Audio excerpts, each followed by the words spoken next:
Bianca.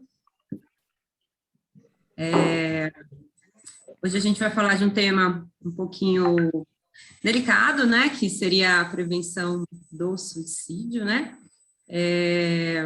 Então, essa campanha é mundial, a gente tem no dia 10 de setembro, né, o Dia Mundial de Prevenção do Suicídio.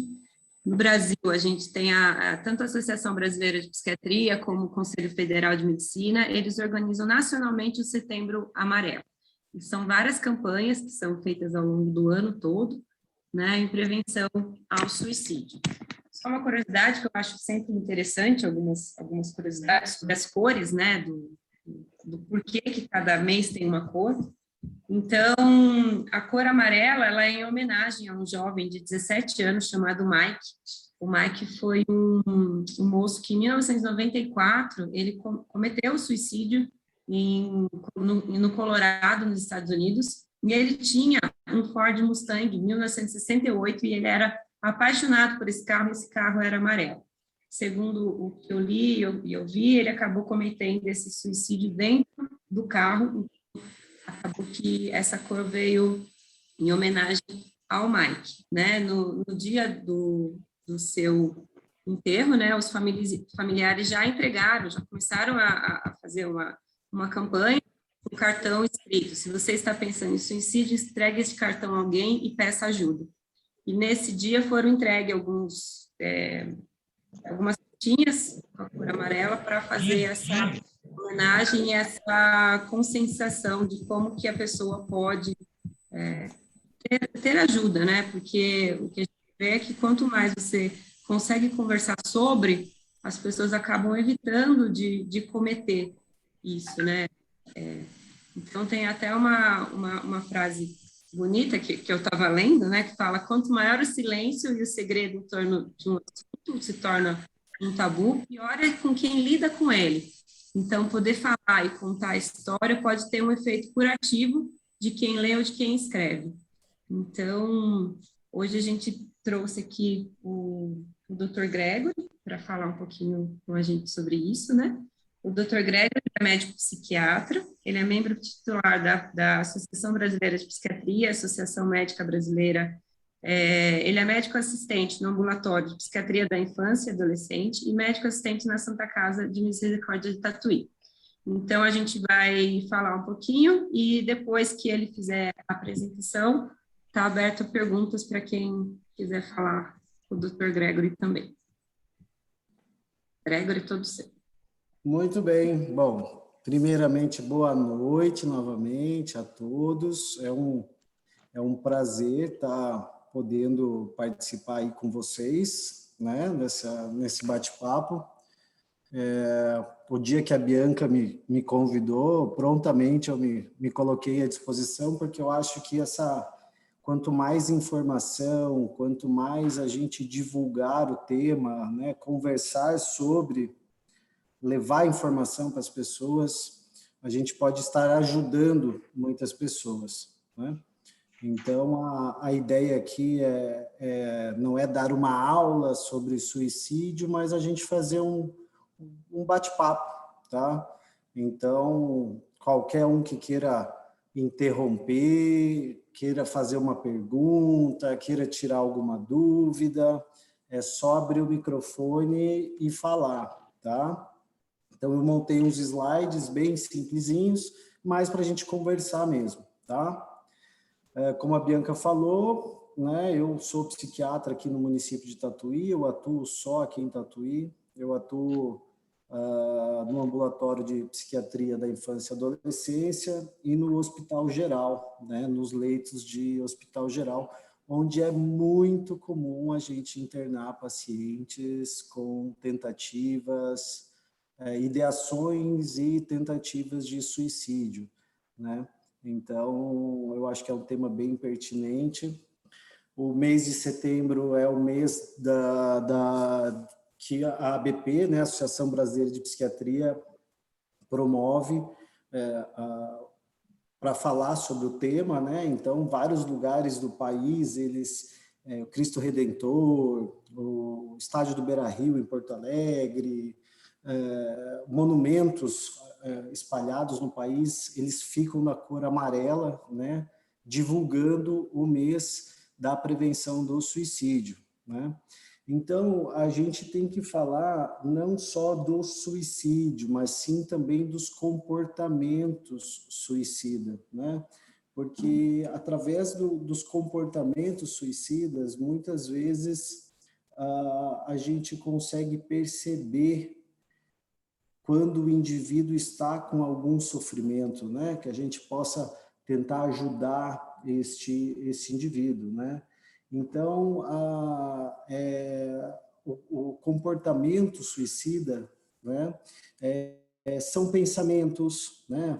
Só de você tá pensando em suicídio, você achando que a vida não tem mais sentido, né? Fazendo uso abusivo de medicamentos, às vezes a pessoa está fazendo já um tratamento, né? É muito comum eu ouvir no hospital, assim, né?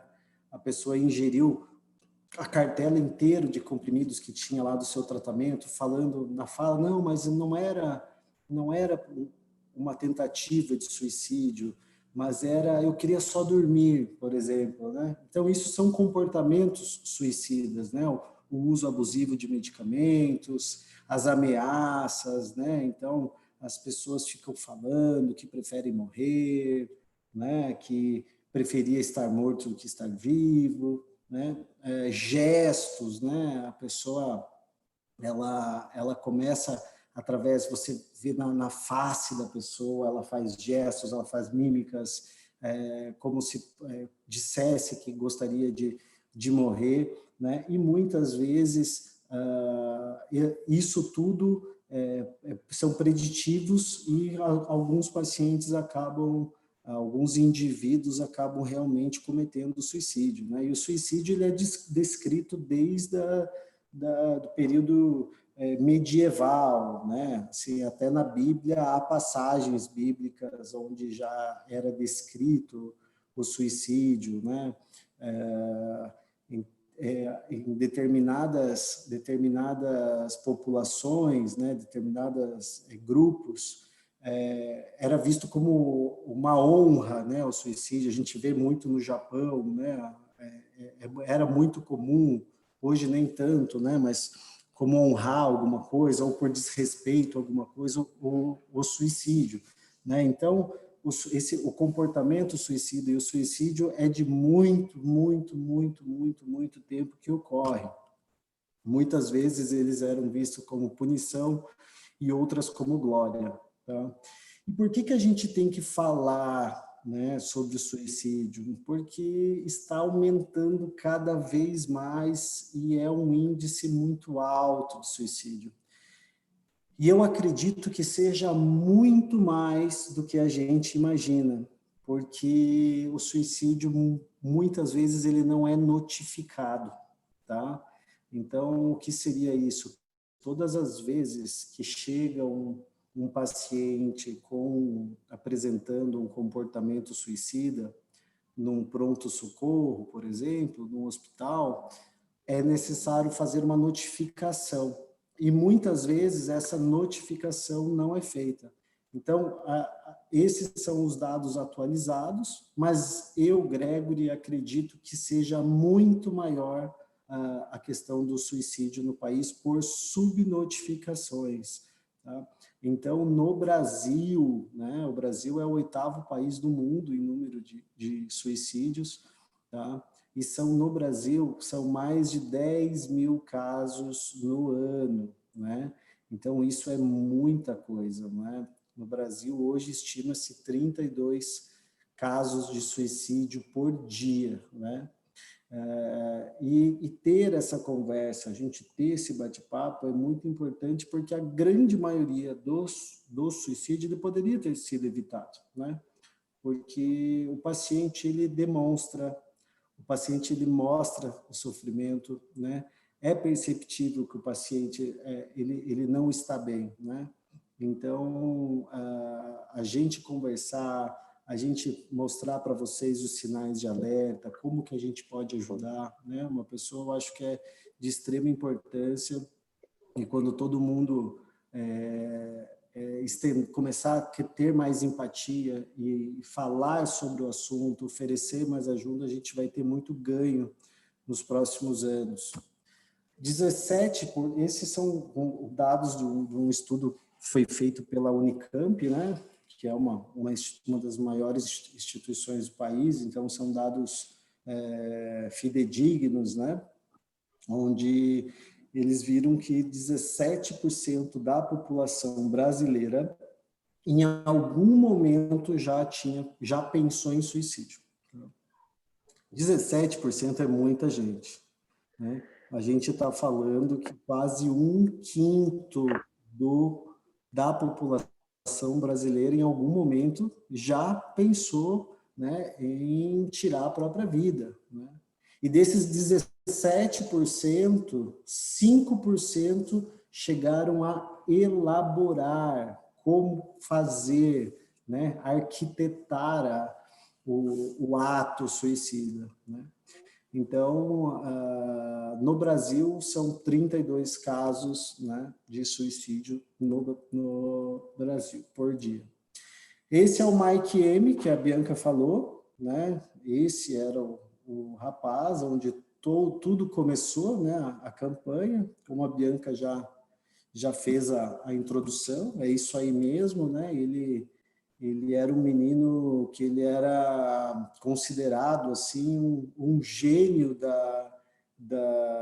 de restaurações de carro, né? Ele era um menino superdotado em mecânica, em funilaria, né? Então esse carro, esse Mustang, ele restaurou sozinho, inteiro esse carro, né? Então ele comprou e foi comprando peça, foi pintando, e quando esse carro ficou pronto, ele se suicidou dentro do carro, né? Então, durante o velório dele, os amigos da escola, os pais, eles começaram a distribuir uma fitinha amarela, né?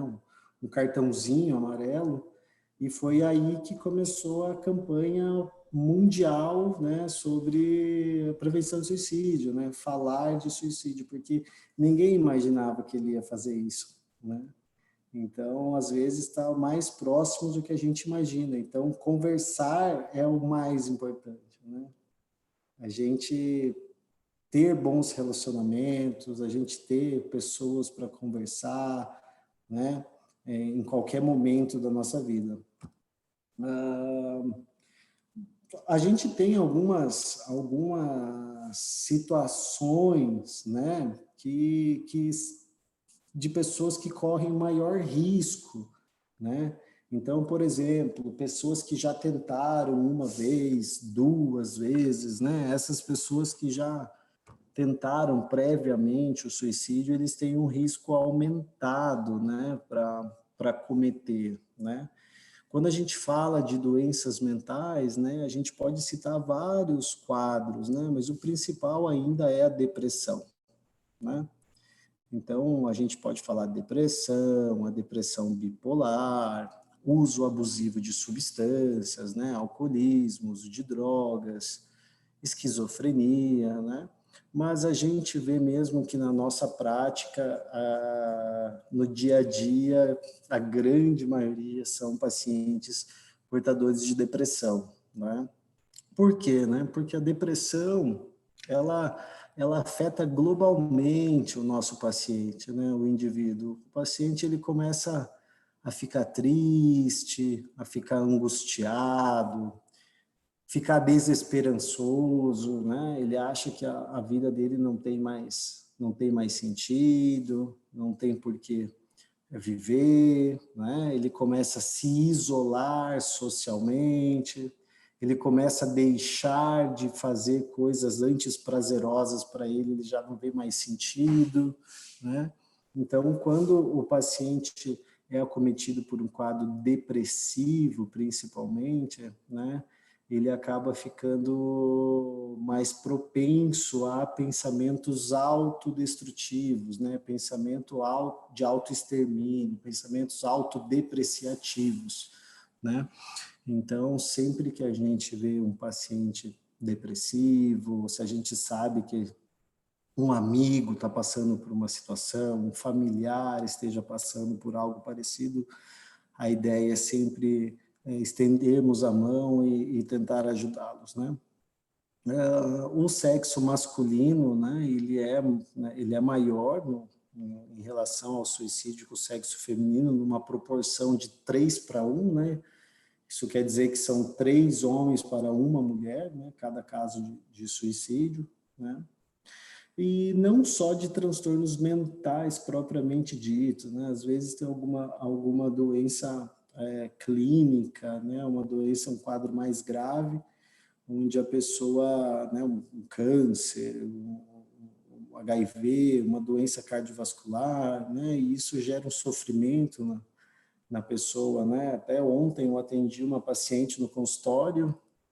Ela descobriu um câncer de colo de útero, né? E aí ela foi para Jaú, né, que é a nossa referência aqui no estado de São Paulo, né, no Hospital do Câncer. E ela fez a cirurgia, fez a ressecção, né, da lesão, mas ela chegou ontem no consultório pensando em suicídio, né, porque ela acha que a vida dela acabou. Né? Então, você via nitidamente que essa doença gerou um sofrimento, gerou um medo, gerou uma angústia, né? E aí a amiga dela, que é minha paciente, ouviu ela falando isso, né, de atentar sobre a própria vida, que não ia conseguir viver, e já me ligou e falou: Gregory, por favor, atende a minha amiga, ela precisa de ajuda. E realmente, ela estava já isolada em casa, né?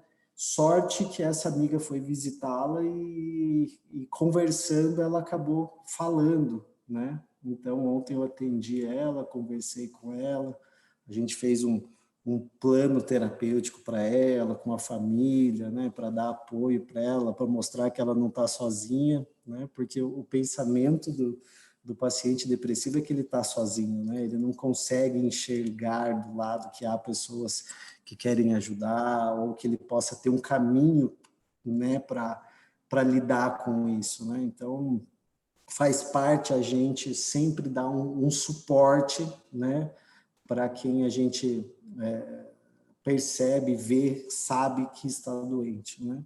História familiar de suicídio também é um fator de risco, né? Então, famílias que têm algum parente, né? Algum ente da família que cometeu suicídio, há um risco aumentado na família de também acontecer. Como eu trabalho, né, com infância e adolescência, isso é uma coisa que eu não tirei de livro, isso aqui é uma prática minha mesmo, fazem 8 anos que eu faço infância e adolescência, né? E isso é o que eu mais ouço, né, no consultório, né, as questões de abuso físico, né, abuso sexual, negligência parental, né, quando assim há uma falta de relacionamento com o pai, com a mãe, né, Essa placa aí na frente dela. um ambiente, Uhum. um ambiente muito hostil, né? As questões de sexualidade também acaba gerando um sofrimento muito grande em muitos pacientes, principalmente adolescentes, pela questão cultural, né? A questão as crenças, né, das suas famílias, da sua comunidade, né? E o bullying, né? Bullying e cyberbullying, eu acho que assim é algo devastador hoje, principalmente na infância e na adolescência, né? Hoje o pessoal está totalmente conectado, né? Como a gente está aqui agora, né? Esse 1 ano e meio, as pessoas ficaram mais ainda conectadas na internet. E as pessoas, hoje o cyberbullying é algo muito comum, né? Principalmente nessa faixa etária de jovens, e a gente tem visto muito suicídio por conta de cyberbullying, muita ideação suicida por conta de cyberbullying, né? Então, é algo também que temos que tomar muito cuidado, né? Com o uso abusivo de internet, né? E como tem os fatores de risco, existem os fatores protetores, né? Então, assim, pessoas que têm um bom suporte familiar, né? Eu costumo falar para os meus pacientes, né, de todas as idades, tanto infância, adolescência, quanto adultos, que a base familiar, a rede de apoio, né, a estrutura onde esse indivíduo está inserido, conforme for essa estrutura, vai ser o desenrolar do nosso paciente. Ele pode melhorar muito, como ele pode piorar muito, né? Então, o ter um bom suporte familiar é algo fundamental para que esse sofrimento psíquico, né, essas ideações de autoextermínio sejam diminuídas ou até mesmo sanadas, né? Laços sociais bem estabelecidos, né? Família, amigos, né? Esporte, né? Tudo isso ajuda muito o paciente, né? Qualquer indivíduo, na verdade, né? O manter-se engajado socialmente, ter bons relacionamentos interpessoais, né? Estar com pessoas que a gente gosta, né? Pessoas que nos fazem bem, isso é fundamental para que muito desse sofrimento seja diminuído, né? Religiosidade é algo que na psiquiatria, nos transtornos mentais, é algo que a gente percebe muito, assim, que as pessoas que têm uma certa ligação religiosa, algo mais ativo em relação à religião, elas têm uma tendência aumentada, né? A sofrer menos, né? Do que pessoas que não têm uma certa religiosidade, né? Que não acreditam, né? Independente da religião, tá, gente, que eu estou falando, né?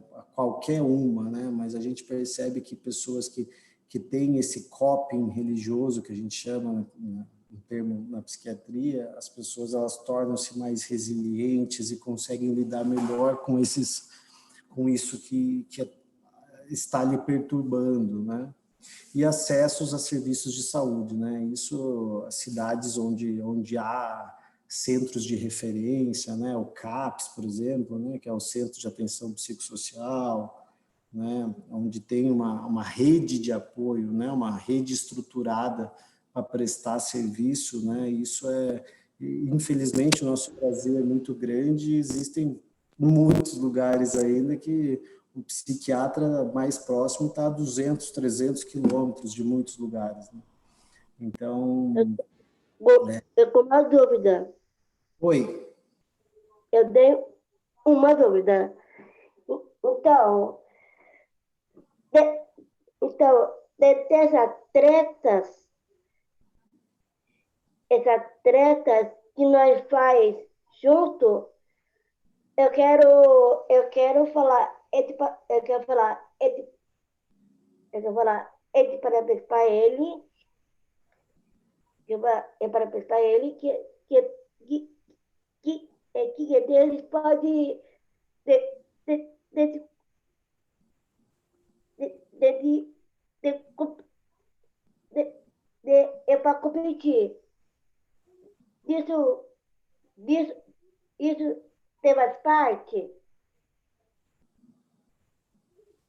Eu não entendi.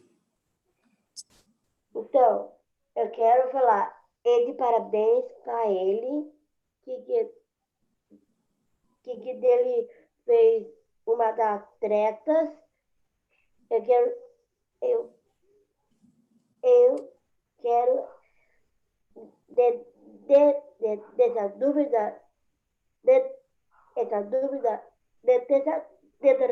daí. Que dá no vídeo. Ananele, querida, você pode esperar um pouquinho o doutor terminar a palestra dele e fazer sua pergunta de novo, depois para a gente, pode ser? Por favor.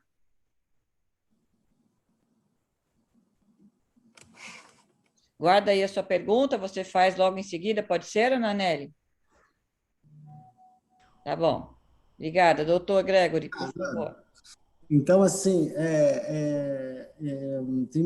infelizmente, ainda existem muitos lugares aí no Brasil que o acesso ao serviço de saúde, principalmente de psiquiatria, né, de saúde mental, ainda está muito defasado, né, infelizmente. E a gente está vendo que os transtornos mentais, né, a depressão, principalmente, a ansiedade, a depressão, tem crescido exponencialmente, né?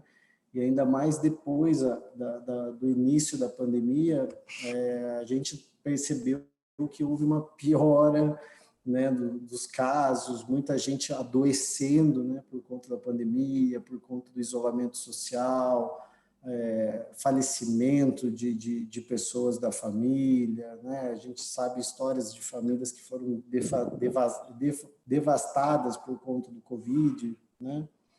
Então, buscar ajuda o mais precocemente faz parte da gente ter uma boa evolução dos quadros, né? E como que a gente consegue identificar uma pessoa que esteja em risco? A gente pode ver quando a pessoa ela refere uma tristeza, ela refere uma depressão, né? Fala que não está bem, né? Usa aquela frase, eu preferi estar morto. Quando ela se mostra muito só, né? Ela refere uma solidão, né? Eu não posso fazer nada, eu não quero fazer nada, né? Uma sensação de desamparo, né? De estar sozinha, né? Eu não aguento mais. Uma sensação de desesperança, né? Eu sou um perdedor, eu sou um peso para os outros, né? Então são falas, gente, muito comum, que eu acho que todo mundo já ouviu alguém falar isso, né? São falas, e isso, a hora que a gente ouvir isso, né? A hora que vocês ouvirem alguém Já deu. Consegui. verbalizando isso, é hora da gente ficar atento e oferecer ajuda, né? Autodesvalorização, né? A gente chama pensamentos autodepreciativos, né? Onde ele se coloca para baixo, né? Como, por exemplo, os outros serão mais felizes sem mim, né? Então, se a gente temos que ficar atento a esse tipo de fala, a esse tipo de pensamento e promover ajuda, né? Se ouvirmos, né? Algumas fake news, né? Que pessoas que ficam ameaçando o suicídio não se matam, ela está avisando, ela está falando. Então, nunca, pessoal, negligenciem alguém que fala em suicídio, alguém que fala em morte, né? Suicídios ocorrem sem avisos. A grande maioria, se não todos, avisaram de alguma forma ou deram algum sinal que não estavam bem. Que a melhora após a crise significa que o risco de suicídio acabou. Não, não acabou. A gente sempre tem que estar atento. Todos os suicídios podem ser prevenidos, nem todos, né? Existem casos graves mesmo, né? E uma vez suicida, sempre suicida. Não é via de regra isso, né? Porque ela pode até ter pensado em suicídio, mas se ela fizer um tratamento, buscar ajuda, fazer certinho, a chance dessa pessoa melhorar essa depressão, diminuir esse sofrimento, diminuir esses prejuízos, com certeza esse paciente pode ser evitado, né? Que ele continue com esse pensamento suicida. Né? E como que a gente pode fazer para ajudar um paciente? Né? A melhor maneira de descobrir se uma pessoa tem pensamento de suicídio é perguntando a ela, né? Ao contrário da crença popular, que a gente fala que falar sobre suicídio você pode estimular o suicídio, né?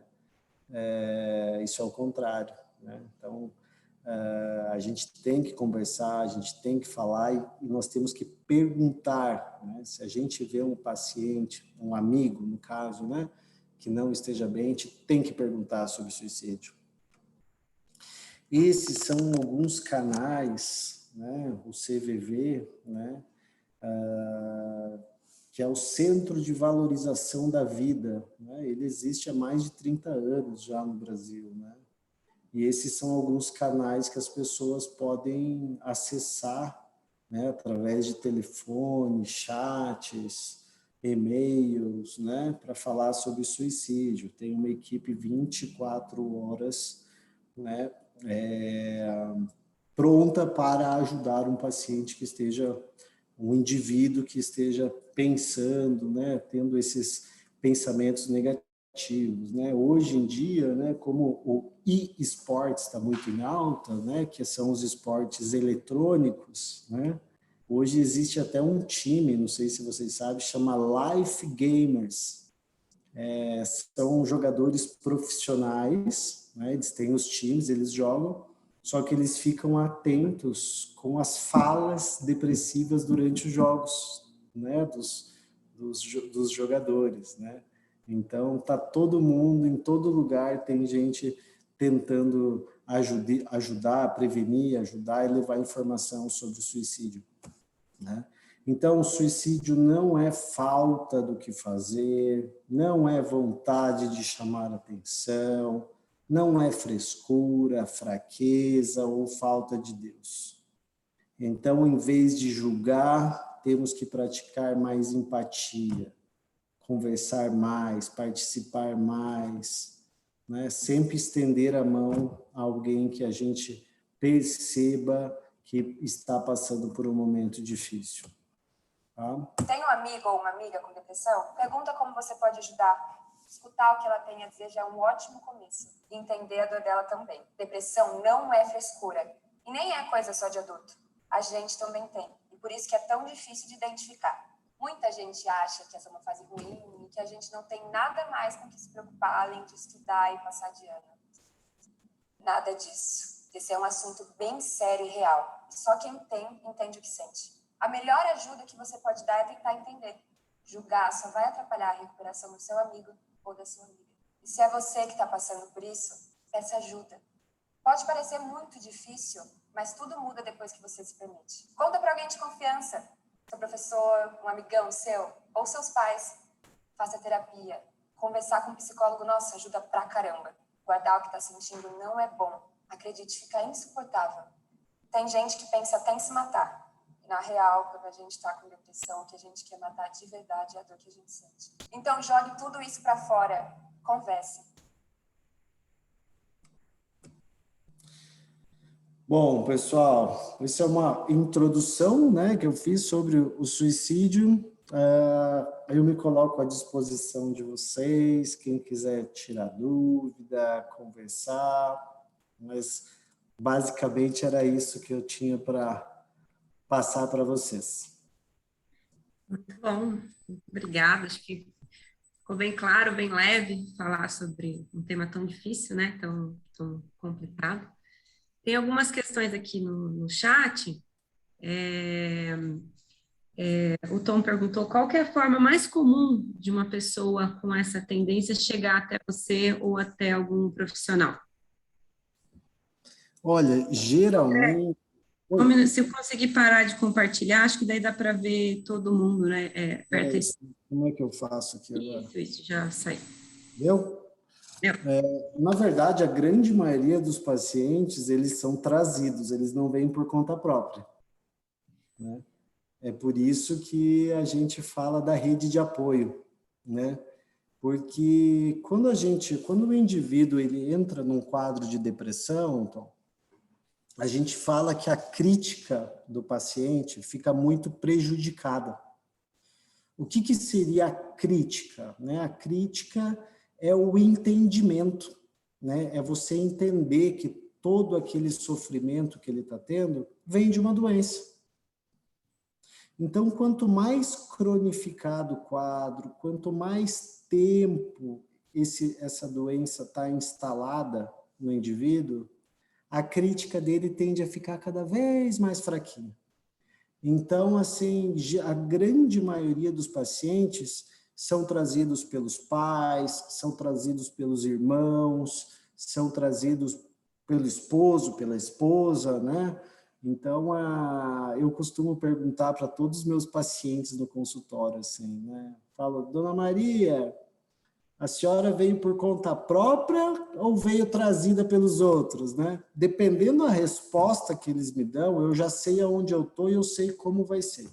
Quando o paciente fala para mim, não, eu vim por conta própria, eu agradeço, eu falo, obrigado, metade do caminho já está feito, já, né? Que é a aceitação, né? É o aceitar que precisa de ajuda, é o aceitar que está doente, né? E buscar ajuda.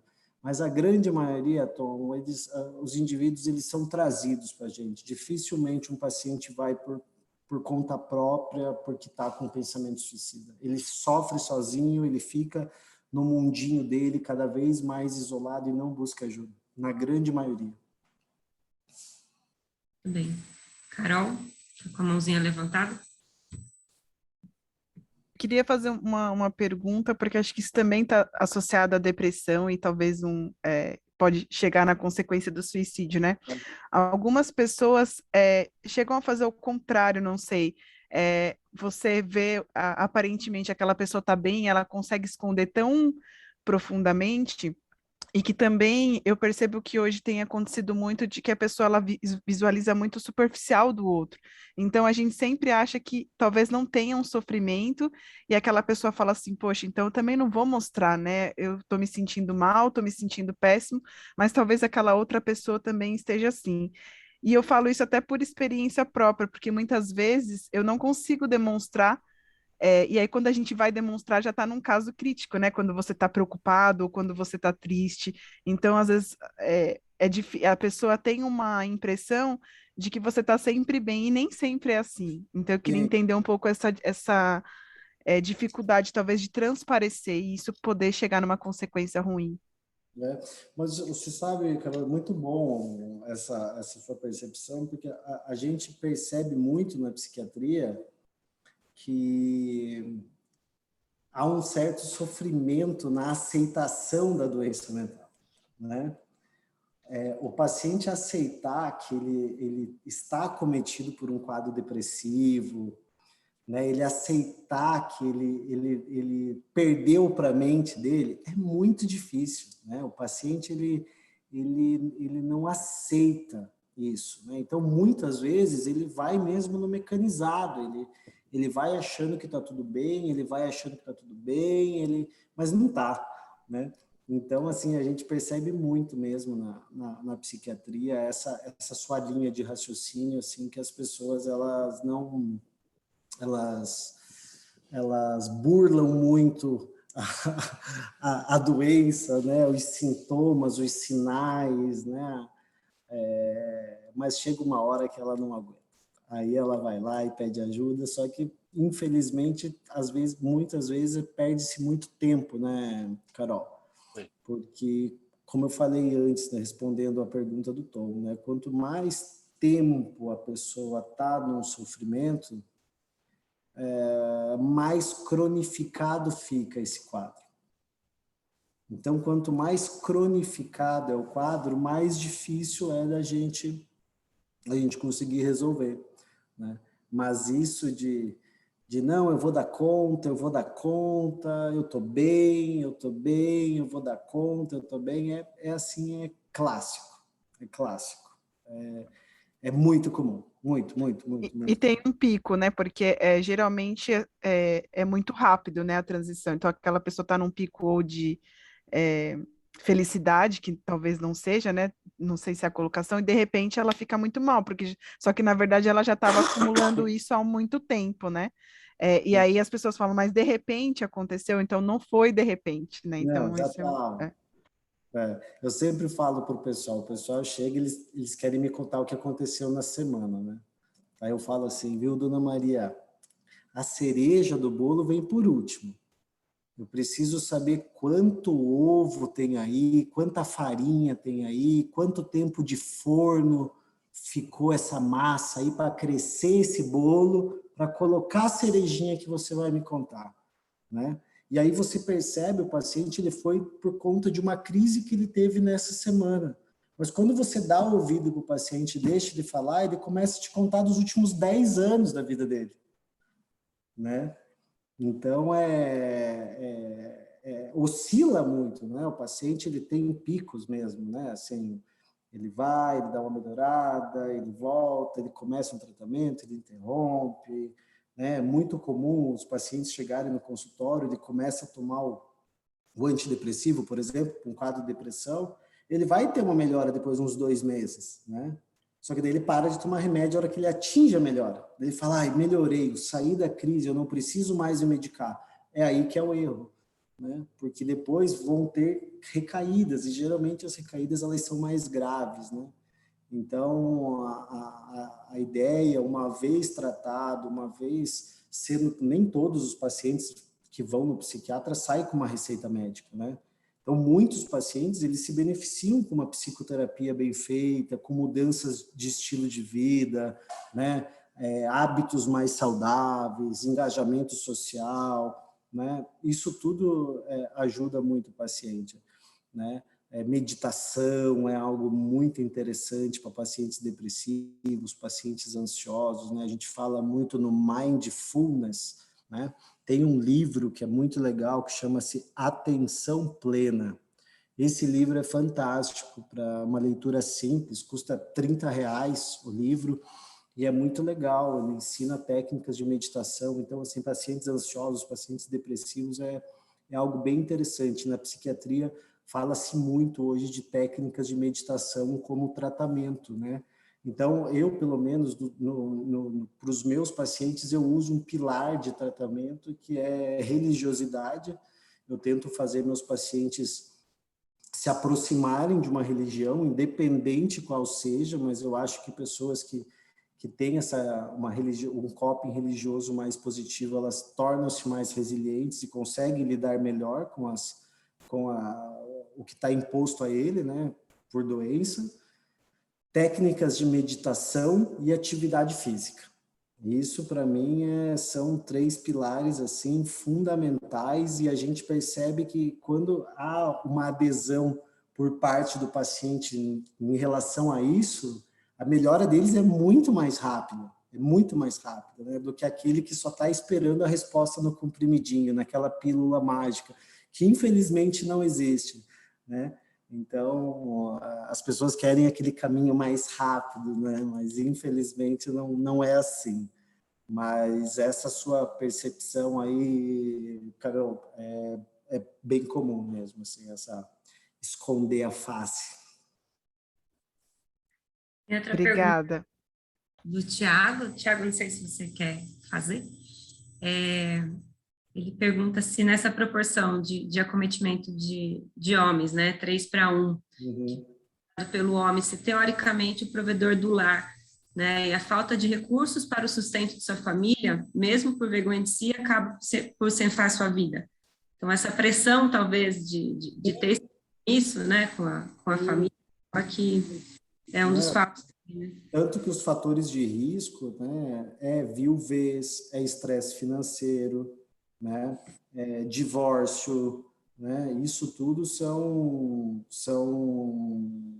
agravantes, né, e não é incomum, eu mesmo já ouvi muitas vezes essa queixa, Thiago, essa fala no consultório mesmo, assim, das pessoas assim, viu, eu não consigo sustentar minha família, eu não consigo, eu não estou conseguindo, por que eu tenho que viver, né? Então, sim, eu acredito nisso e eu acho que é algo bem comum mesmo a acontecer, né? E se agravar nessas circunstâncias. A Tereza pergunta também para a gente, que é uma pergunta atual, né, se na pandemia aumentou os casos de suicídio, ou isso está sendo divulgado mais, né? Porque aparentemente parece que a gente está ouvindo falar mais, né? Não sei se Olha, eu vou falar uma coisa para vocês. Eu nunca trabalhei tanto na minha vida igual esses últimos 2 anos. Se eu quisesse ficar com o meu consultório aberto até 10 horas da noite todo dia, eu teria paciente para ficar até as 10 horas da noite trabalhando, né? Muita gente adoeceu, muito, né? Medo de morrer, medo de ficar doente, medo de falecer e não ter um enterro digno, né? Se despedir de algum parente. O isolamento social foi algo assim que mexeu com muita gente, né? Na minha percepção, a população mais idosa foi a que mais sofreu na pandemia, né? Porque o pouco que eles tinham de atividades, a grande maioria foi ceifada do nada, né? Então não podia mais ver o neto, não podia mais ir na escola buscar a neta, não podia ir na feira todo dia comprar a saladinha, a frutinha, não conseguia mais ir para o parque jogar o bingo, jogar o baralhinho dele, né? Não tinha mais os bailinhos da terceira idade. Então, assim, ficava vendo na televisão que era doença que acabava matando idoso, né? Quase todo idosinho tem uma hipertensão, tem um diabetes, tem uma vida mais sedentária, né? Então, eu acho que mexeu muito, né? Os transtornos mentais, sem sombra de dúvidas alguma, aumentou muito na pandemia e, consequentemente, o suicídio também aumenta, né?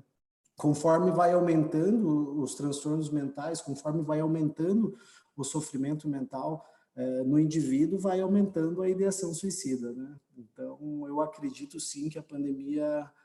eu uso esse termo no consultório, a pandemia veio e fez um estrago na cabeça da população, né? Então, eu acredito sim que a pandemia foi algo que potencializou os transtornos mentais e, consequentemente, a ideação e até o suicídio. Doutor Greg, eu queria aproveitar também, Bianca, desculpa aproveitar aí, a ideia não é uma terapia particular, mas assim, o senhor disse a questão das pessoas darem algumas dicas, né, alguns sinais, né? Meu irmão tentou se matar há muito tempo, já faz pelo menos uns 10 anos, mas ele não dava nenhum sinal, absolutamente nenhum sinal. A gente, assim, disfarçava muito bem, tanto que ele almoçou conosco super, né, tranquilo e numa boa, como sempre tinha sido a semana inteira. De repente, no dia seguinte, a gente pegou, teve que levar para o hospital porque ele não conseguiu, né, terminar o caso. E quando ele foi internado depois, ficou bastante tempo, ele ficou muito resistente também às terapias ou à procura de, como o senhor falou, né, que é muito importante alguma coisa religiosa para se apegar, né? Ele tomou medicamento por um tempo, mas assim, a gente fica sempre com aquele receio de que isso possa realmente acontecer novamente com alguma, né, alguma situação aí de estresse mais elevado, né? Então, assim, tem alguma coisa que a gente possa fazer ou ficar sempre de olho? A gente pede para eles dar algumas dicas para a gente, para conversar mais diretamente, né? Mas como que a gente pode fazer mais diretamente para poder identificar, talvez, algumas desses sinais? Olha, assim, como eu falo, né? Como a gente costuma falar que quanto mais ligações, né? Família, por exemplo, né? Como que a gente, família, pode ajudar, né? É melhorar o relacionamento interpessoal, né? É estar cada vez mais juntos, né? É aumentar a afetividade, aumentar a ligação, aumentar a conversa, a partilha, sempre tocar no assunto, conversar, pedir, perguntar se o paciente está bem, se ele não está bem, né? Se ele está fazendo o tratamento, questionar se está realmente fazendo uso medicamentoso, propor uma visita a um psiquiatra novamente, né, de uma forma mais calma, porque muitas vezes o paciente leva como uma afronta, né, ir no psiquiatra, né. A minha esposa, ela é endocrinologista, né, então ela atende muito obesidade, pessoas que querem ir lá para emagrecer, né, e obesidade e transtornos mentais correm lado a lado, né. Então, assim, muitas vezes ela precisa da ajuda do psiquiatra, né? E quase todos os pacientes que ela fala assim, olha, eu acho que você precisava ir no psiquiatra, os pacientes ficam doidos com ela e até deixam de continuar com ela, porque ela sugeriu que ele passasse uma avaliação com o psiquiatra, né? Então, assim, eu acho que ter a conversa, né? Conversar sobre o assunto, estar sempre atento, e quanto maior o engajamento social e os relacionamentos interpessoais, eu acho que isso é fundamental, assim como uma ajuda, um auxílio na prevenção, porque geralmente o paciente ele se sente sozinho, né? E você percebe, às vezes ele pode não estar falando que ele quer ou que ele está doente, mas quando o paciente ele tem essa cisão da questão social, liga o alerta, né? Essa pessoa que não quer mais ver os amigos, não quer mais sair de casa, só quer ficar naquela rotina, aquilo ali às vezes já é um indicativo que alguma coisa não está bem, né? Não está certo. Mas eu acho que em questão familiar é relacionamento, é afetividade. Quanto maior a afetividade entre o seu núcleo familiar, eu acho que é o que mais protege essa ligação interpessoal positiva. Rodrigo está com a mãozinha levantada. Depois a Thelma também quer fazer uma pergunta, né?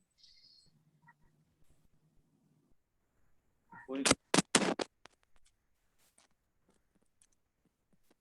Tirar o fone não funciona, só para ouvir, para falar não funciona. Dá para ouvir? Estão me ouvindo? Tá ótimo.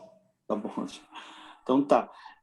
Primeiro, parabéns, achei muito bacana, é importantíssimo. A gente precisa entender que essa oportunidade que a gente está tendo aqui vai fazer mais sentido se a gente conseguir compartilhar tudo que a gente aprendeu aqui com as pessoas que a gente convive, com as pessoas que não puderam estar aqui hoje, e fazer com que todo mundo aqui vire um pouco de agente de saúde mental, né? Então, tomara que a gente consiga levar para outras pessoas que não tiveram oportunidade de estar aqui hoje, e é um assunto que eu acho que vale a pena voltar. Um assunto meio polêmico para a gente conversar, que é, talvez a gente está num momento de retomar atividades presenciais nas Olimpíadas Especiais, né, nas Special Olympics. Um grupo de médicos criou um protocolo com cuidados máximos para evitar risco de contaminação, e durante a pandemia a gente fez questionário, a gente fez atenção primária, a gente fez contato com as famílias, com os atletas, para entender. E assim, o diagnóstico principal, podemos dizer como diagnóstico, foi problemas de saúde mental, nutrição, obesidade. Então, eu como coordenador de saúde, conversava com a Bianca muito assim, as pessoas estão se protegendo do Covid, mas vão ter problemas da diabetes, as pessoas vão ter problemas cardíacos, as pessoas vão ter problemas de acidentes vasculares cerebrais, eu não sei, vai ter depressão, vai ter risco de suicídio. Então, como que a gente faz, né, para tentar fazer com que a televisão fique um pouco mais desligada, porque se a gente liga a televisão, realmente eu acho que a gente entra num quadro depressivo, dependendo da emissora que a gente assiste. É um bombardeio de informações, né? Então, desligar a televisão um pouco, e aí o que a gente fez foi tentar falar com eles, e assim, a Special Olympics foi fundamental para esse grupo de atletas que tiveram a oportunidade de receber orientações de exercício. Vai lá fazer um vídeo tirando foto, batendo bola, vai fazer um vídeo fazendo atividade, faz alongamento, manda um vídeo. Então, a gente ficou o tempo inteiro fazendo contato com eles, mas não é todo mundo que tem uma organização dessa por trás, podendo dar um pouquinho de tirada de foco, né, nesse momento desesperador. Então, eu queria ver contigo com relação a isso mesmo, né? Essas notícias, será que os pais e os atletas, a gente tem que desligar um pouco da TV, ouvir menos essas informações sobre o que está acontecendo, uma vez que a pandemia está indo embora, mas não foi ainda, né? Rodrigo, você sabe que no começo da pandemia, eu gravei um vídeo, né, falando exatamente sobre isso, né?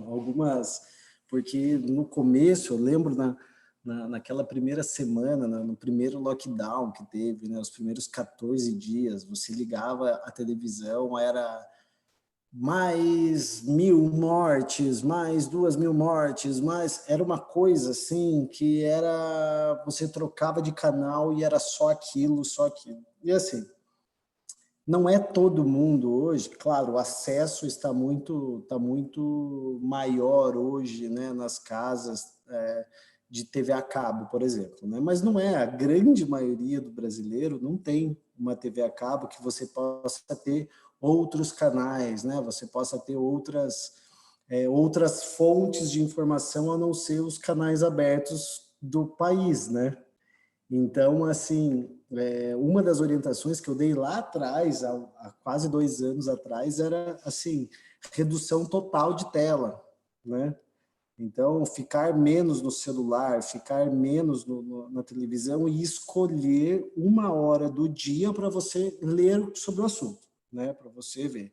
Então, assim, eu costumo falar para meus pacientes, né, se eles querem saber como é que está o Covid, como é que está a situação no país, escolher 1 hora do dia, preferência de manhã, porque tem gente que gostava de deitar na cama e ficar vendo notícias sobre Covid. Aí não conseguia dormir, porque ficava com medo, ficava ansiosa, ficava preocupada.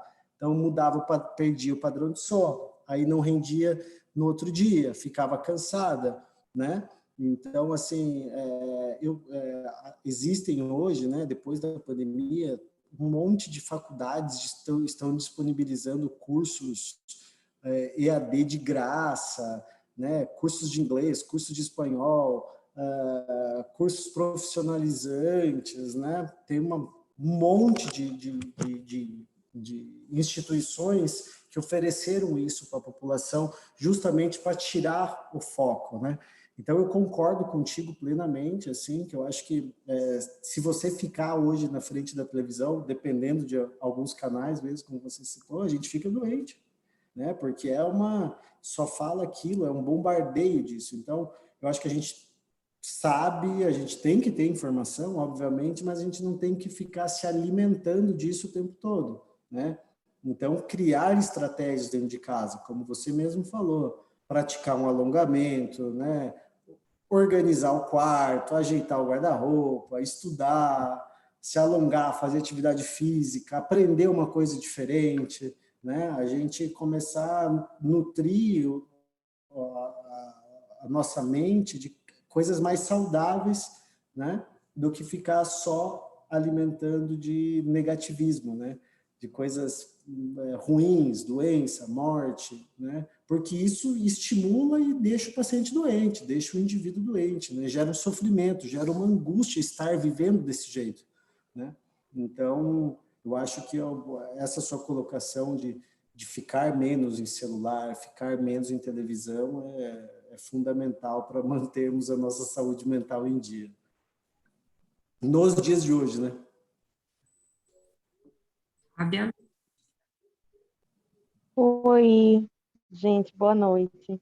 Primeiro, eu queria parabenizar pela temática da palestra hoje, né? E falar, Dr. Gregory, essa questão aí justamente dos eletrônicos, né? Porque acaba que, além de ter essa disseminação de uma onda de notícias negativas, né? Eu acho até que agora melhorou um pouco, mas tem também a questão do número de pessoas que começaram a ficar com o isolamento mais tempo na frente das telas, né? Isso pega muito os adolescentes, as crianças, principalmente. E eu percebi, até eu estava conversando com Bianca, até mesmo na minha casa, né? Meu filho é pré-adolescente ainda, uma diferença no comportamento por estar mais isolado, por não ter contato com os amigos. Eu acho que isso pesa muito, né?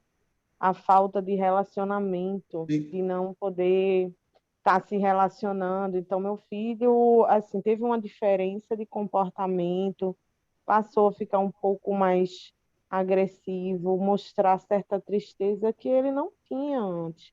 E eu percebi diretamente que, a partir do momento, eu já restringia, né, essa questão das telas, mas acaba que com a pandemia, né, o número de horas em casa, enfim, faz outras atividades muito importantes que você falou, de ocupar a mente com coisas construtivas, né?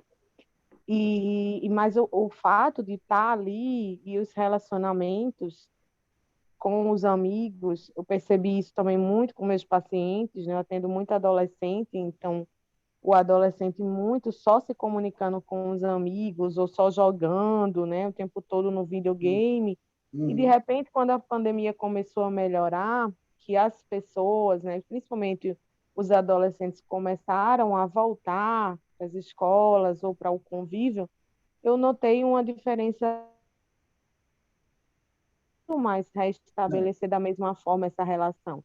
Então, eu sou nutricionista, né, faço parte aqui da equipe da Special, estou atendendo muito adolescente, né, que ganhou peso, que está com a autoestima abalada, e a maioria desses meus pacientes estão com dificuldades de sair na rua, de sair com os amigos, de sair com os pais. Eu tenho um paciente que ele só fala com os pais pelo celular.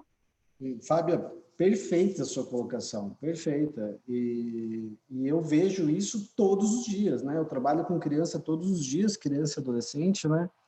Então, a gente já está vindo de uma era mais tecnológica, né? A gente já está vindo... as crianças estão recebendo cada vez mais cedo, né? O estímulo, e hoje já fala do non-mobile phobia, né? Que é a nomofobia, né? Que é a dependência tecnológica, né? E a gente tem visto que as pessoas estão ficando totalmente dependentes de tecnologia, né?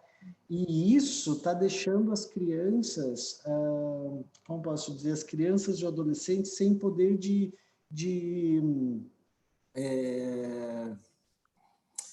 como posso colocar para vocês, de defesa. Por exemplo, a criança, ela está no YouTube, ela coloca um vídeo, 30 segundos de vídeo e ela não gostou do vídeo, o que ela faz? Passa o dedo. Aí começa o outro vídeo, 15 segundos daquele vídeo, não gostei, o que ela faz? Passa o dedo. A vida não é passar o dedo. Então, as crianças, elas estão ficando cada vez se frustrando por qualquer coisa. E também, né, doutor Gregory, às vezes uma questão mesmo da influência, eu vejo muito a questão dos videogames também, assim, dos games, né, que às vezes estimulam a alguns valores, como concorrências, né? Eu percebi isso num aluno meu, né, que ele é pré-adolescente também, e ele fez uma história, e nessa história todos os personagens eram destruídos, como uma espécie de videogame. Então, a socialização toda era assim, ele queria ajuda para resolver um problema e ele encontrou tal pessoa, e é um amigo, e depois ele destruiu o amigo. Aí encontrava o outro personagem e destruía. Então, parecia que a projeção da criatividade dele era todo um videogame, como se a vida real fosse um videogame. E eu fiquei muito impressionada com isso, né? Enfim, eu acho que a partir do momento que se segue coisas como o esporte, né, que a gente defende, como você falou, arte, música, coisas manuais, e menos eletrônico, acho que ajuda muito a superar esses momentos difíceis, né? Esses dias eu tenho uma filha que está com 6 meses, né? E esses dias eu tenho 38 anos, né? E estava pensando assim, falei, nossa, quando minha filha tiver 12 anos, eu vou estar com 50. Eu preciso estar voando para pegar essa fase dela, né? Se ela quiser andar de bicicleta, quiser jogar bola, quiser jogar vôlei, quiser nadar, quiser acampar, quiser fazer o que for, eu tenho que estar muito preparado para isso, porque senão a internet vai levar ela. Que é o que eu vejo hoje, né? Hoje o pai e a mãe, Fábia, também estão presos no seu celular dentro da sua casa. O pai e a mãe também estão sentados no sofá, cada um no seu WhatsApp, cada um vendo as suas coisas que gostam, e eu estou trancado lá no quarto. Uhum. Então, as famílias, elas estão separadas dentro das próprias casas, né? Como você mesmo falou, eu tenho um paciente que ele conversa com os pais pelo celular. Isso não é nem um pouco incomum nos dias de hoje, né? Então, eu acho que, assim, uma vez uma criança, um adolescente na internet sem supervisão, você não sabe aonde ela pode chegar, né? A influência que ela pode ter, o que ela está pesquisando, o que ela está vendo, né? Quem está influenciando ela, né? Então, isso que você falou, uma colocação extremamente atual mesmo, né, Fábio? As crianças já estavam mais nesse mundo tecnológico, de repente tudo virou no celular, tudo virou no computador, a aula online, os contatos, e eu vejo agora que está retomando as aulas, as criançadas não querem mais voltar para a escola, né? Elas não conseguem mais, não querem mais sair de casa, virou assim, essas crianças que já tinham uma tendência maior à dependência, elas não saem mais de casa, se não tiver internet, se não tiver o celular, se não tiver, elas não querem mais sair de casa, não querem mais ter esses...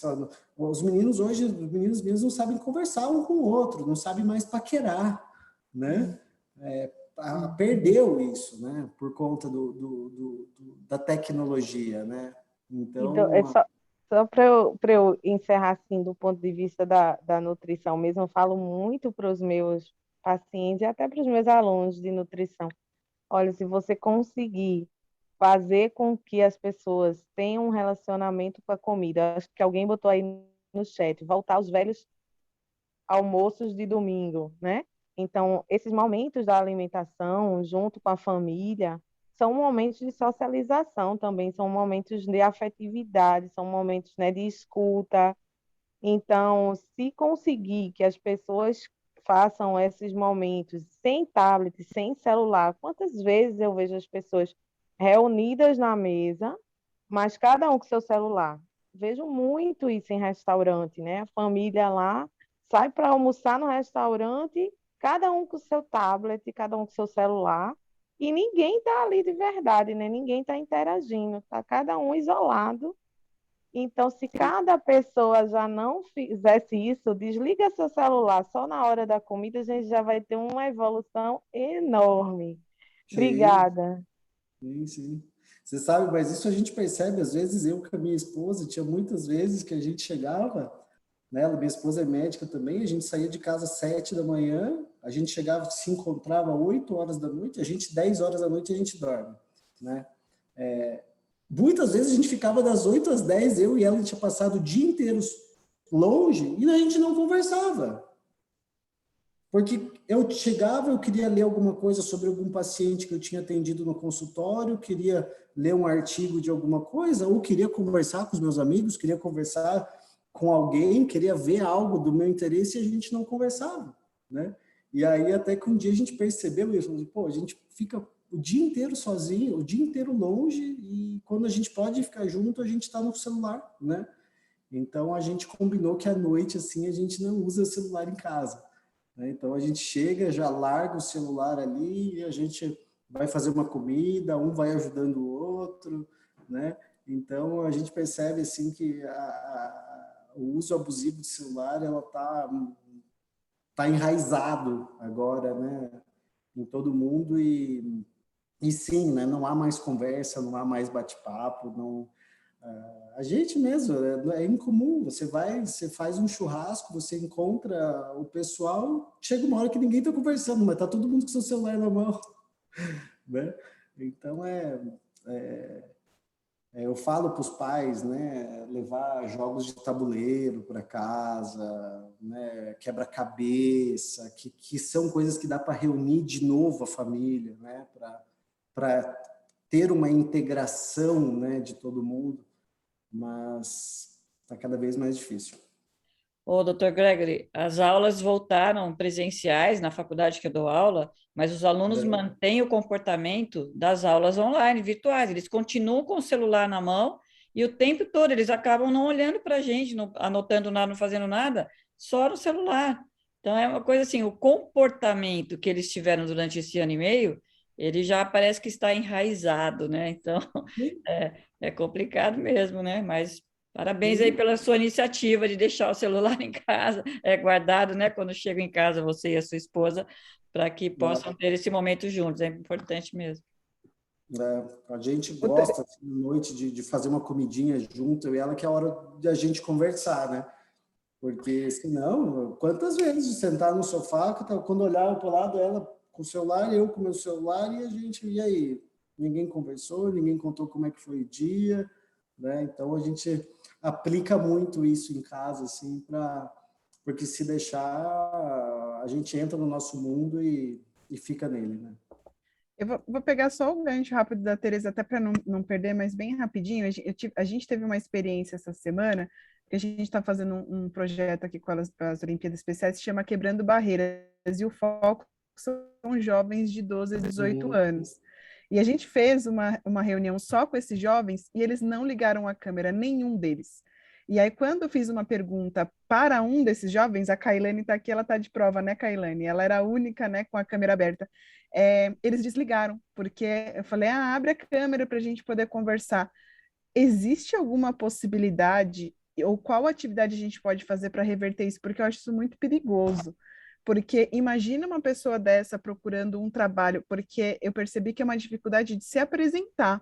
Então, assim, não sei se isso gerou uma falta de confiança, de autoestima, e eram jovens entre 12 e 18, a maioria ali acho que tinha 16, 17. Então, a partir do momento que foi perguntado diretamente para você se apresentar, se desconectou. Então, achei isso muito impressionante, assim, e perigoso, né? Mas não sei se existe alguma técnica para a gente poder ter isso agora, que a gente vai voltar, porque acho que a gente vai ter uma ansiedade, né? Isso gerou uma ansiedade excessiva, né? O ansioso, ele tem medo do julgamento, né? O ansioso, ele tem medo o que as pessoas vão achar dele, o que as pessoas vão falar dele, né? Medo de se expor e ser julgado, né? Então, essa atitude me faz pensar de uma ansiedade, uma crise de ansiedade que o indivíduo teve, né?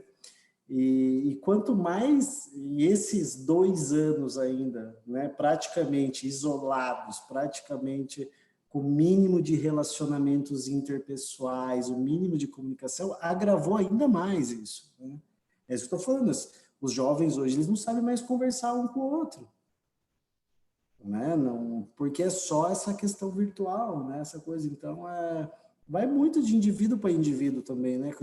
Tem indivíduos que conseguem desenrolar mais facilmente, né? Manter uma conversa, mas tem pessoas que não conseguem. Isso é muito treinamento de exposição, né? Quanto mais ele se expor, quanto mais ele tentar, isso mais fácil ele vai conseguir lidar com essa situação que lhe deixa ansioso, que lhe deixa nervoso, né? Igual quando a gente estava na escola e queria fazer um trabalho, uma apresentação, né? Você sempre bloqueava, mas conseguia. Robert, boa noite. Robert? Boa noite. Desculpa a demora, que eu esqueci que ia ter reunião sobre o CT para Madeira, entende? Quer falar um pouquinho com o Dr. Gregory? Bom, eu vou dar minha opinião resumida, para não gastar muito tempo. Então, ele falou sobre a opinião da tecnologia, das crianças sendo dependência, até que é bem resumida. Tipo, por exemplo, eu fosse a minha época. Na época eu não tinha celular, mas eu tinha, assim, uma infância de ouro. Na época eu assistia desenho animado na TV, eu jogava videogame no PlayStation 2, eu assistia filme em Santa Fe, aqueles TFT lá, que é CT. Tipo assim, ele falando sobre as crianças celular, é tipo, ter, não só criança, mas adolescente e adulto, é ter dependência do celular e não só celular, tablet, notebook, e também muita social com o mundo. Tipo assim, nem sempre a internet é um lugar seguro. Tem o cyberbullying, que o cyberbullying é quase tudo isso que é diferente. No cyberbullying, tem piadas de mau gosto, tem pessoas egoístas fazendo comentários ofensivos, tem até o filme sobre cyberbullying, que é a pessoa ofender, xingar, falar tipo coisas do inferno, essas coisas. E tem a cultura do cancelamento, que é tipo se uma pessoa, por exemplo, não gostar de Anitta, porque ela é uma mulher muito assim, muito errata, aí a pessoa é cancelada justamente por motivo de não gostar, seja por religião ou por política. Mas se assumir, as pessoas são assim porque elas dependem muito de celular e elas não dependem da vida. Tipo, na época que eu não tinha celular, nem sabia o que era, tipo, eu era muito feliz, porque, como eu falei, eu chocava, eu assistia os desenhos, e quando eu assistia os desenhos como Pica-Pau, Tom e Jerry, Ótima Aventura por aí vai, foi aqueles que fizeram eu ter, assim, digamos, muita evolução no mundo de fantasia. E na época que eu brincava de campo de guerra, e na época que, assim, a gente é feliz quando a gente é da época de ouro, e eu tinha a geração do Tela, que as crianças ficam mais no Free Fighter, no TikTok, essas coisas. Tipo assim, resumindo, os pais, não é só culpa da criança ter PT, do celular, é culpa dos pais, campo de guerra é bom, porque era tipo você puxar, e se você puxar mais, a pessoa cai e perde. Mas eu gosto da explicadeira. Então, voltando ao assunto, é culpa, sim, dos pais. Tipo, por exemplo, vamos supor que eu tenho um filho de 4 a 6 anos. Se eu falo, filho, pega o meu celular, o seu, e não enche mais meu saco. Tipo, por isso dos pais, tipo, por exemplo, ela faz, sei lá, no YouTube ou no TikTok fez coisas assim, erradas, assim, inapropriadas que ela faz do nada. Tipo, não é culpa do YouTube e da internet, é culpa dos pais não ficar muito tempo visualizando o que acontece. Mas assim, a gente sempre tem que ficar na proteção, na segurança. Resumindo, tem que ter mais vigilância de tudo, entende? É uma época difícil, mas que devemos e ter que sempre afetar, tipo daí. Resumindo, é tudo isso que eu acho, mas eu não estou sendo saudosista, nem muito velho do meu tempo, porque eu sou de 2004, eu só estou sendo realista e tanto minha opinião, mas que eu curti essa geração do Telecap, que as crianças têm a noção do que elas estão fazendo e os pais também. Tipo, a maioria dos pais respeitam, mas tem a metade que não é assim, não. Mas resumindo, a opinião dele é claramente sobre a tecnologia. E sobre o Setembro Amarelo é muito bom porque é uma campanha de proteger crianças e outras pessoas sobre esse negócio que elas têm hoje em dia, que é mais culpa da internet e culpa por aí vai, que é um mundo injusto, mas que a gente sempre tem que lutar de cabeça quente e forte, independente de tudo. Então é a minha opinião. Desculpa ser longo, mas é isso que eu tô falando. Sendo realista, sincero e um porta-voz sobre minha geração, que era de ouro, sobre a geração Nutella, sobre esse mês que infelizmente acontece muito suicídio, essas coisas, mas é só isso, entende? Resumindo, por afetante. Obrigado. É isso aí. Sinato. O Robert, ele é bem atento nessa questão de internet, ele fala bastante sobre a questão da cultura de cancelamento, o que pode levar, né, aos transtornos mentais, ansiedade, então ele é bem... Eu super feliz na colocação dele. Muito ligado a essa questão de... Parabéns, Robert. Alguém mais quer fazer alguma pergunta? Não, muito complicado, Jorge. Falei de coração e falei tudo que eu queria falar, porque como eu senti isso, a Tafest Balanço Geral é por experiência própria, feita algumas crianças assim, entende? Por experiência. Ana Paula só que comentou que é a psicóloga da BenTV, né? Ela colocou no chat. Quem mais? Acho que a Ana Nelly, você quer fazer aquela pergunta, Ana, que você ia fazer no início? Acho que a Thelma também. Thelma também.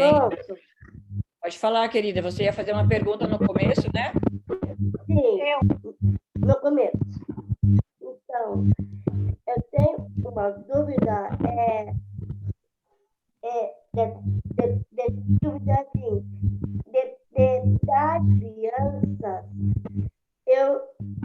das crianças quer usar outro celular, certo? E os adultos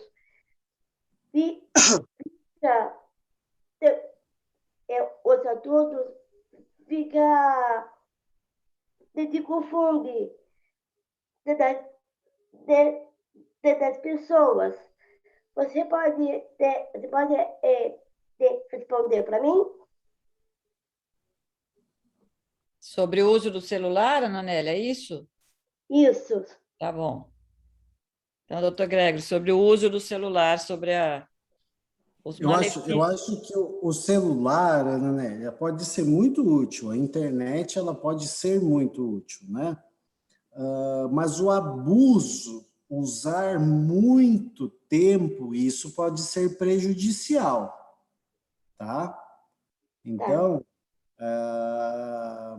eu não, nas minhas orientações para os pais, né, todas as idades, eu costumo falar, eu acho que tudo tem que ser balanceado, né? Tudo que é em excesso geralmente faz mal.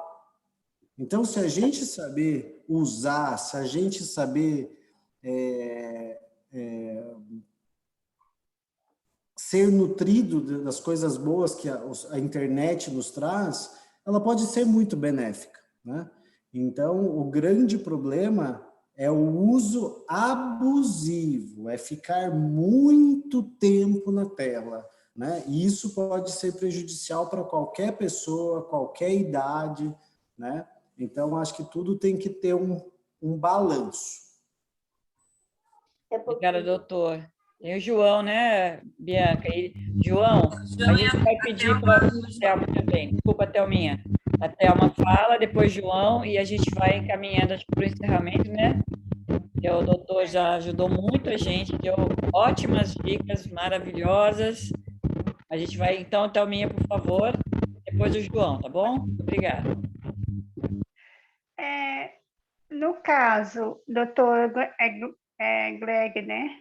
Isso. As pessoas que têm, no caso, tem muita gente que fica em casa, que está, por causa dessa pandemia, acesso de loucura por causa desses celulares, por essas coisas assim.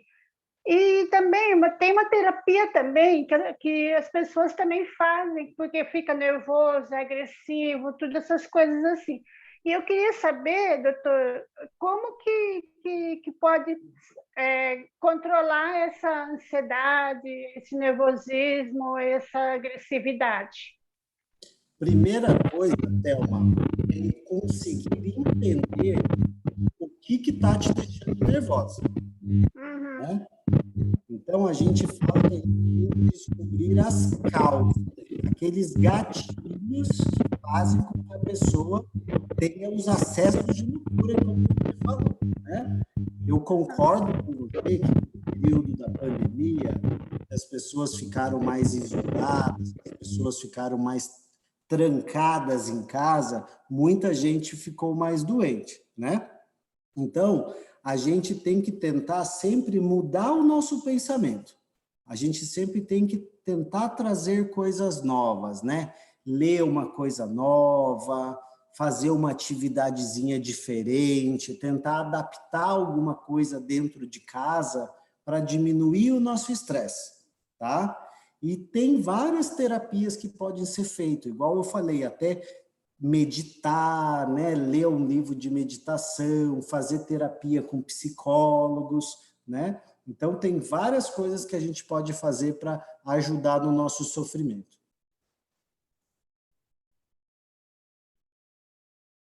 A gente não está te ouvindo, Thelma, tem que abrir o microfone.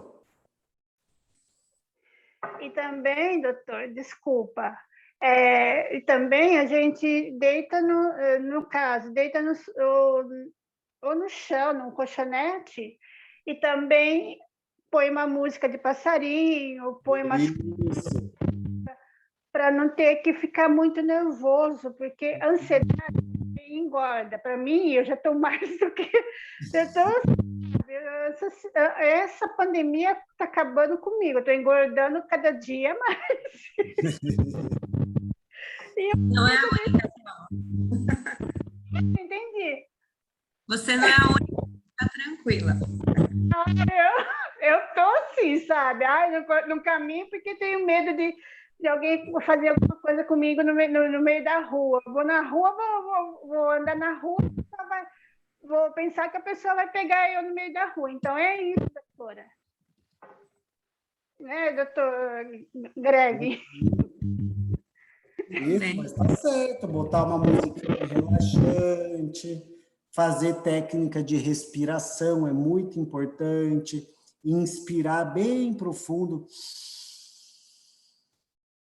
e soltar o ar bem profundo. Essas técnicas de respiração funcionam muito bem também quando está com crises de ansiedade. Fazer aquelas técnicas que a gente ensinou no programa, né, Thelma? O alongamento, a respiração, né? Vamos lá, João, para a gente finalizar. Boa noite a todos. Boa noite, doutor Gregor. É o seguinte, é que eu namoro há 3 anos, né? Aí eu queria saber o seguinte, minha namorada, ela teve depressão, né? Aí eu falava com ela pelo celular, aí ela ficava sempre calada. O que pode acontecer? Ela ficava sempre fora do ar. Ela ficava sempre fora do ar quando a gente falava com ela, na depressão que ela tinha. Então, porque a própria depressão, João, ela faz com que a pessoa ela perca a vontade de ficar conversando. Às vezes o pensamento fica mais lento, o pensamento demora mais para criar uma resposta, para criar um raciocínio, né? Então, isso que aconteceu com a sua namorada, João, é muito comum no quadro depressivo. A pessoa ela tende a ficar mais sozinha, a ficar mais isolada, não querer conversar muito, não querer ver as pessoas, né? Então, isso é uma característica... Eu falava sempre com o pai dela quem falava sempre para mim. Aí tem hora que ela ficava mais com o pai dela, ficava indo para lá e para cá, se eu seguia o pai dela. Queria ficar mais grudada com o pai dela. Mas ela está bem agora? Graças a Deus. Que bom. Era isso mesmo. Kailane, você quer perguntar? Pode perguntar. Boa noite. Eu queria perguntar sobre se ter síndrome do pânico aumenta o índice de suicídio. Sim. As crises de ansiedade, a síndrome do pânico, a depressão, esses são os transtornos bem prevalentes, tá, Kailane? Porque quando a pessoa está num quadro de ansiedade excessiva, tipo de uma síndrome do pânico, ela enxerga a situação, ela vê aquela situação onde ela está de uma forma muito diferente, de uma forma muito distorcida.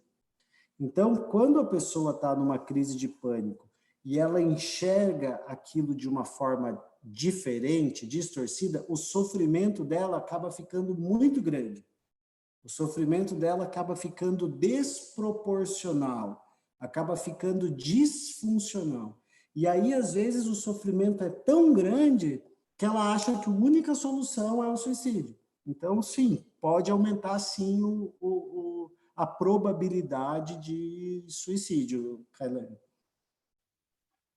Tá bom, obrigada. É que eu tive uma amiga que confessou que tinha síndrome do pânico, então... Tem que sempre conversar com ela, perguntar se ela está bem, oferecer ajuda. Tá bom, obrigada. Nada. Muito bem, muito obrigada a todos, né? Não sei se alguém quer falar mais. Acho que foi muito importante, né? Aninha, você quer falar, Aninha? Sim. É que eu ouço uma música e eu deixo o celular de lado um pouco para não deixar a cabeça ficar meio atrapalhada, né? Aí eu ouço a música lá no meu quarto da minha mãe. como fácil para mim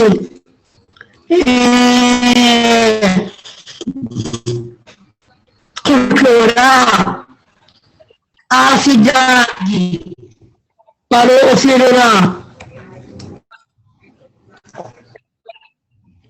Aninha, seu som está meio ruim, mas eu entendi que você ouve música quando você está nervosa, né?